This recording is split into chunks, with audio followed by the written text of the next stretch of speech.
نحمده ونصلي ونسلم على رسوله الكريم وعلى آله وأصحابه أجمعين أما بعد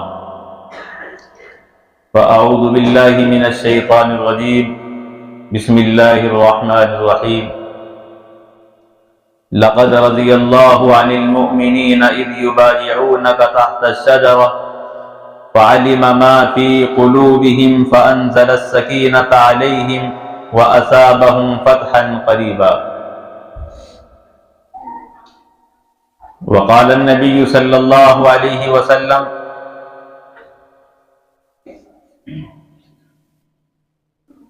عثمان في الجنة أو كما قال رسول الله صلى الله عليه وسلم۔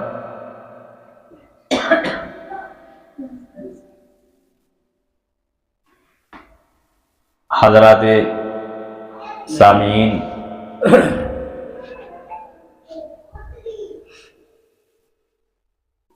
اللہ تبارک و تعالی نے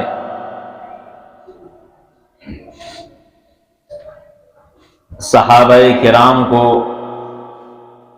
اس پوری امت میں سب سے بڑا مقام عطا فرمایا۔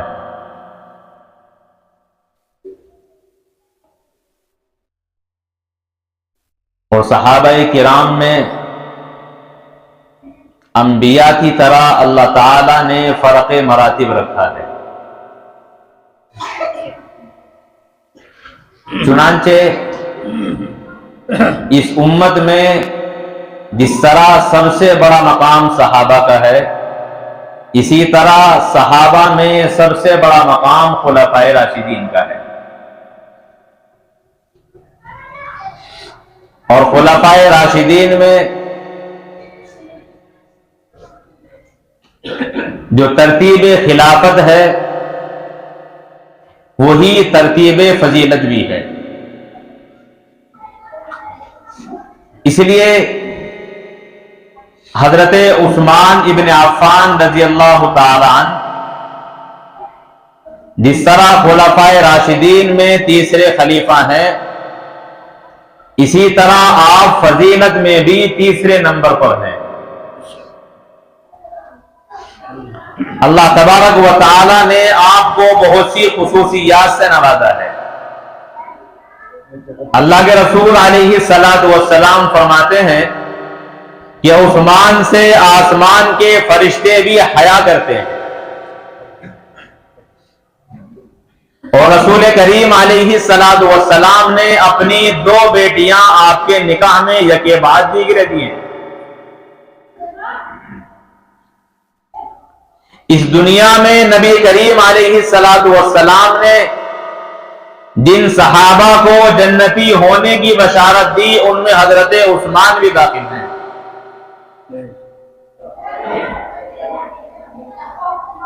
اللہ تبارک و تعالی نے آپ کو مسلمانوں کا خلیفہ بنایا اور 12 سال تک آپ نے خلافت کے فرائض انجام دیے۔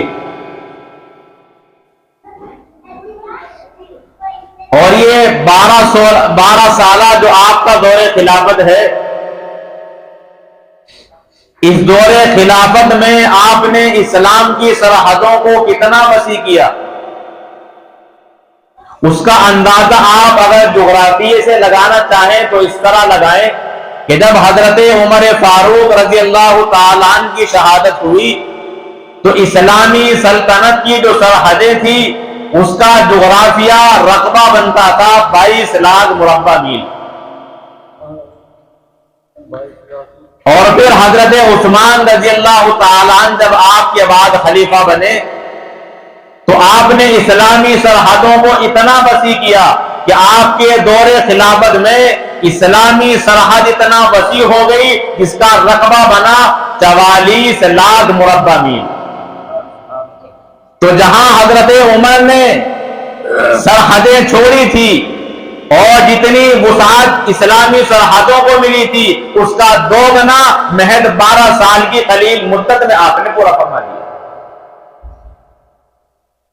یہ آپ کی ہمت، جواں مردی، شجاعت، دور اندیشی اور حوصلہ مندی اور آپ کے تقوی اور طہارت کا نتیجہ تھا۔ بہرحال آج کا یہ ماہانہ اجتماع آپ کے فضائل یا آپ کی خلافت کے اہم واقعات کو بیان کرنا نہیں ہے، بلکہ آپ پر الزامات جو عائد کیے جاتے ہیں ان کا جواب دینا مقصود ہے۔ اللہ تعالیٰ جس طرح بندوں کو بلندی سے نوازتے ہیں، مراتب عطا فرماتے ہیں، اسی طرح ان کے حاسدین بھی زیادہ ہوتے ہیں۔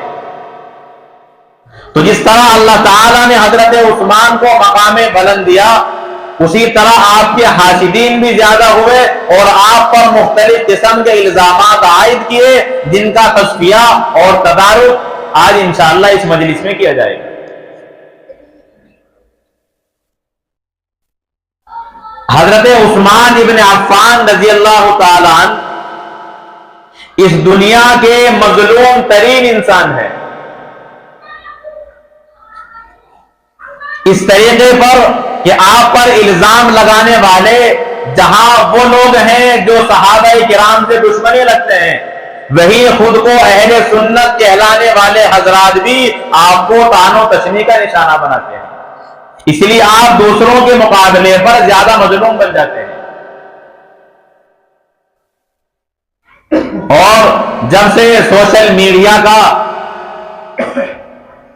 ایجاد ہوا، اس وقت سے ان الزامات کو اور زیادہ ہوا دی جانے لگی، لوگوں کے دلوں میں شبہات و شبہات پیدا کیے جانے لگے، اور بہت سے اہل سنت والجماعت کہا جانے والے لوگ جنہیں صحیح واقعیت نہیں ہوتی، تحقیقی مزاج نہیں ہوتا، وہ ان شکوک و شبہات کو اپنے دل میں جگہ دے کر اپنے ایمان کی بربادی کا ذریعہ بنا دیتے ہیں۔ اور پھر خاص طور پر ہمارے اس دیار میں جہاں صحابہ کرام پر الزامات عائد کیے جاتے ہیں اور تبرہ کیا جاتا ہے، طعن و تشنیع کا نشانہ بنایا جاتا ہے، ایسے دیار میں ضروری ہو جاتا ہے کہ صحیح روایات اور قرآنی آیات کی روشنی میں ان الزامات کی حقیقت کیا ہے یہ امت کے سامنے بیان کی جائے۔ اس لیے آج کے اس ماہانہ اجتماع کا عنوان طے کیا گیا حضرت عثمان رضی اللہ تعالیٰ عنہ پر الزامات کے جوابات۔ مکمل فہرست ہے ان الزامات کی، آپ ایک ایک اعتراض اور الزام کو سنتے چلیے اور ساتھ ساتھ اس کا تدارک بھی کرتے چلیے۔ آپ پر ایک الزام عائد یہ کیا جاتا ہے کہ اسلامی جنگوں میں سب سے پہلی جنگ ہے غزوہ بدر، اور حضرت عثمان رضی اللہ تعالیٰ عنہ اس غزوہ بدر میں شریک نہیں ہوئے۔ یہ آپ کا پہلا اعتراض ہے۔ اب اس کا جواب کیا ہے؟ اگر آپ تواریخ اٹھا کر کے دیکھیں گے، سیرت پڑھیں گے، تو آپ کو سیرت کی کتابوں میں یہ بات ملے گی کہ حضرت عثمان رضی اللہ تعالیٰ عنہ نے غزوہ بدر میں شرکت کیوں نہیں کی۔ اصل وجہ یہ ہے کہ حضرت عثمان رضی اللہ تعالیٰ عنہ نے دیگر صحابہ کی طرح اپنی ذات کو میدان بدر میں جانے کے لیے پیش کر دیا۔ اب جو امیر لشکر ہوتا ہے اس کی تشکیل دو طرح سے کی جاتی ہے، ایک یہ کہ اسے میدان جہاد میں لڑنے کے لیے دشمن کے مقابلے پر صف میں کھڑا کر دیا جاتا ہے، اور دوسرے کبھی کسی بندے کی ذمہ داری لڑائی کے میدان میں نہیں بلکہ اس لشکر کی حفاظت پر پہرے داری کے لیے لگا دی جاتی ہے، کبھی ذمہ داری کھانے پر لگا دی جاتی ہے، کبھی ذمہ داری سواریوں کے انتظامات پر لگا دی جاتی ہے۔ وہ تمام کے تمام رہتے لشکری ہی ہیں۔ اسی طرح حضرت عثمان رضی اللہ تعالیٰ عنہ بھی اللہ کے رسول علیہ السلام کی تشکیل پر تھے۔ جب غزوہ بدر کا واقعہ پیش آیا تو اللہ کے رسول علیہ السلام کی بیٹی حضرت رقیہ رضی اللہ تعالی عنہ جو حضرت عثمان ابن عفان کی بیوی ہیں، وہ سخت علیم تھی، بہت زیادہ بیمار تھی۔ رسول کریم علیہ السلام نے حضرت عثمان سے فرمایا کہ تم یہاں رہ کر میری بیٹی اور اپنی بیوی رقیہ کی تیمارداری کرو، وہ زیادہ بیمار ہیں۔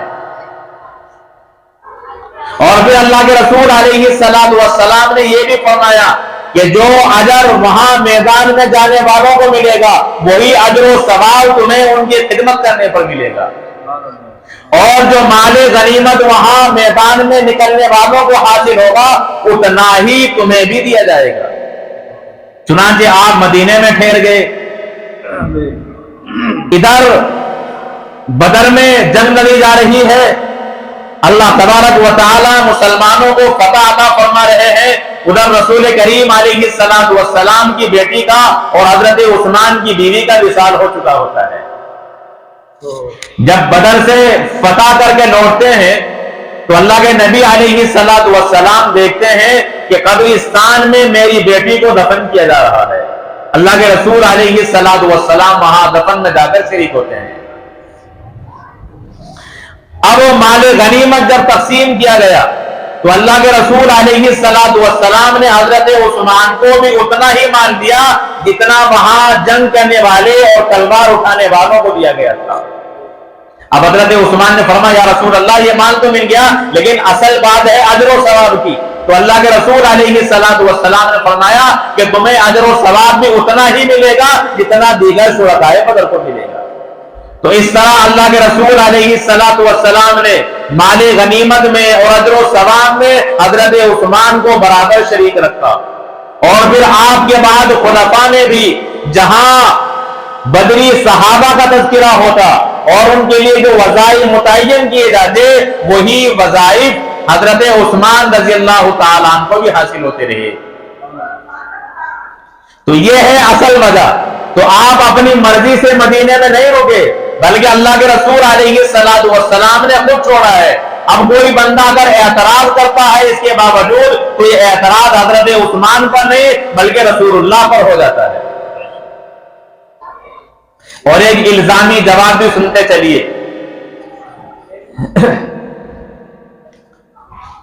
ایک جواب ہوتا ہے جواب اور ایک ہوتا ہے جواب الجواب۔ تو آپ وہ دوسرا جواب الجواب بھی سنیے۔ حضرت نبی کریم علیہ السلام نے مدینے سے ایک لشکر تیار کیا اور تبوک کی طرف آپ نے پیش قدمی کی۔ اس موقع پر رسول کریم علیہ السلام نے اپنے گھر والوں کی دیکھ بھال کے لیے ان کے حفاظتوں اور ان کو دشمنوں سے محفوظ رکھنے کے لیے ان کے کھانے پینے رہن سہن کے انتظام کے لیے حضرت علی رضی اللہ تعالیٰ عنہ کو مدینے میں چھوڑ دیا۔ غزوہ تبوک کے موقع پر اللہ کے رسول حضرت علی کو اپنے ساتھ لے کر نہیں گئے بلکہ آپ کو مدینہ طیبہ کے اندر چھوڑا ہے تاکہ گھر والوں کی کفالت کرتے رہیں اور ان کی نگرانی کرتے رہیں۔ تو جس طرح حضرت علی کو تبوک کے موقع پر مدینے میں چھوڑا گیا یہ حضرت علی پر اعتراض نہیں بنتا کیونکہ آپ نے اپنی ذات کو پیش کر دیا تھا، رسول اللہ نے خود چھوڑا ہے۔ اسی طرح حضرت عثمان نے بدر کے موقع پر اپنے آپ کو پیش کر دیا، رسول اللہ نے خود مدینے میں آپ کو چھوڑا ہے۔ تو اس طرح حضرت علی پر اعتراض نہیں، اسی طرح حضرت عثمان پر کوئی اعتراض نہیں۔ اگر اپنی مرضی سے رکتے اور جہاد سے روح گردانی کرتے تب تو اعتراض کیا جا سکتا تھا، لیکن یہ دونوں صحابی اور دونوں داماد پیغمبر اپنے آپ کو پیش کرتے ہیں، پیغمبر انہیں مدینے میں ٹھہرنے کی اجازت اور حکم خود عطا فرماتے ہیں۔ تو اگر بدر میں رہنے کی وجہ سے اعتراض حضرت عثمان پر کیا جاتا ہے پھر یہ اعتراض صرف یہی نہیں رہتا، یہ حضرت علی پر بھی ہو جاتا ہے کہ وہ غزوہ تبوک میں شریک کیوں نہیں ہوئے۔ تو جو جواب یہاں ہے کہ اللہ کے رسول نے انہیں خود چھوڑا وہی جواب حضرت عثمان کے لیے ہے کہ انہیں بھی رسول اللہ نے مدینے میں خود چھوڑا ہے۔ بہرحال دوسرا اعتراض کیا جاتا ہے غزوہ احد کے سلسلے میں کہ آپ میدان سے ہٹ گئے تھے اور